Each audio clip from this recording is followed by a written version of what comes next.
Okay, so we have a good understanding of how temperature changes as altitude increases. Now let's take a look at how pressure changes with increasing altitude. First, though, of course, we have a definition. The definition of atmospheric pressure is the force exerted by gas molecules on a surface. We already know that gas molecules are concentrated near the Earth's surface due to gravity, and they decrease as you go up in altitude. Check out figure 5.3 from your textbook shown here. Thus, if pressure is the force exerted by gas molecules, what would you expect to happen to pressure as you go up in altitude? As you go up in altitude, there's less gas molecules, so hopefully you said that the pressure decreases with altitude as well. So because there's more air molecules near the ground, the atmospheric pressure is higher near the ground. And as you go up, less molecules, less atmospheric pressure. So if you were to guess the differences between the atmospheric pressure at a city near sea level, like Bombay or perhaps San Francisco, and compare it with the atmospheric pressure at the top of the mountain, say Mount Everest, or even the top of the Sierras, we expect there to be higher pressure at lower elevations or lower altitudes and lower pressure at higher altitudes. Again, there's fewer molecules up here, so there's less atmospheric pressure. You can see from this figure in your textbook that pressure decreases as you go up in altitude, but it doesn't decrease in a linear manner. Instead, pressure decreases most dramatically in the first few miles, just as the number of molecules decreases dramatically in the first few miles. And then it continues to decrease as you go up to higher altitudes, but it decreases at a less dramatic rate, especially up in the stratosphere and beyond. It's good for you to know what is meant by a direct relationship and an inverse relationship. We're going to use these terms as we proceed throughout the course. So let's consider temperature. In the troposphere, as altitude increases, temperature decreases. So as one goes up, the other goes down. That's called an inverse relationship. Next, consider the stratosphere. As altitude increases, temperature increases. So thus, that's a direct relationship. When one goes up, the other goes up. Next, let's consider pressure. How would you describe the relationship between pressure and the density of molecules in the atmosphere? Is it an inverse or direct relationship?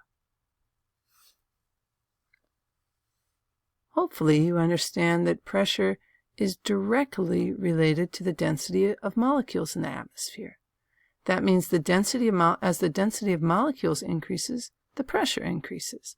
Similarly, as the density of molecules decreases, pressure decreases. Okay, and how is pressure related to altitude? Well, hopefully you said pressure is inversely related to altitude. That means as altitude increases, pressure decreases. And as altitude decreases, pressure increases. Again, it's good to know what is meant by a direct relationship and an inverse relationship. We'll be using these terms throughout the course. Okay, so now that we know how pressure changes with altitude, why does my water bottle suck in when we come home from Tahoe? Have you experienced this? Can you explain it? Pause the video for a moment and consider what you know about altitude and pressure.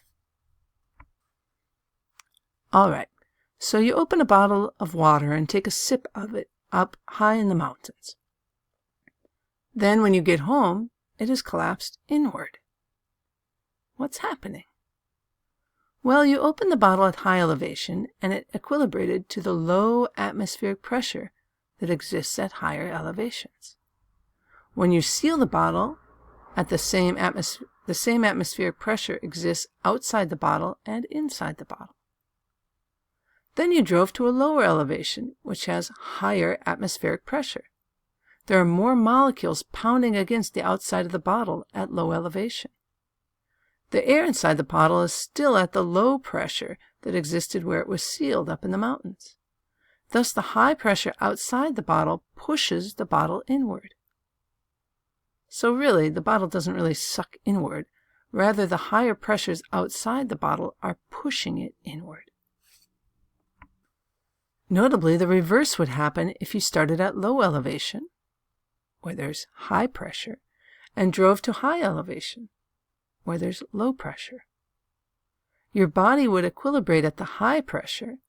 Inside and outside the sealed bottle would be high pressure. Then as you drove to higher elevations and the pressure decreased, the molecules in the bottle would be able to push outward. Occasionally this happens in your luggage while you're flying. If the baggage compartment is not properly pressurized, your shampoo bottles can push open, making a mess in your luggage. We've addressed how temperature and pressure change with altitude. Now let's look at atmospheric composition. How does the composition of the atmosphere change as altitude increases? In general, in the troposphere, stratosphere, and mesosphere, the composition of the main gases in the atmosphere stays pretty constant. Thus, this region as a whole is called the homosphere, due to its rather homogeneous composition. As noted previously, nitrogen is most abundant, then oxygen, and then argon. Above the homosphere is the heterosphere, which includes the thermosphere and the exosphere. The composition of gases in this region is quite different, as the gases are layered according to their molecular weight. Notably, this is not especially important for our study, because we will be dealing almost exclusively with the troposphere and just a couple times with the stratosphere. So the homosphere is pretty well mixed and homogeneous, though there are a couple notable exceptions. Water vapor exists in higher concentrations near the Earth's surface and generally decreases in concentration as altitude increases. At about 10 miles high, the air is so cold that any moisture present is frozen into ice. Thus, the moisture content is very, very low in the upper troposphere and the stratosphere. Ozone also changes with altitude. Ozone is a trace gas in the troposphere. It's listed as one of the variable gases, and it exists in very small concentrations. However, near the top of the stratosphere, there's a region that has significantly higher concentrations of ozone. We commonly call this part of the stratosphere the ozone layer. But notably, it's not really a layer. In fact, ozone still only makes up a very tiny percentage of the atmosphere, even in the ozone layer. Nitrogen, oxygen, argon, and even carbon dioxide and neon are more abundant, but we call it the ozone layer because there is more ozone here than elsewhere in the atmosphere.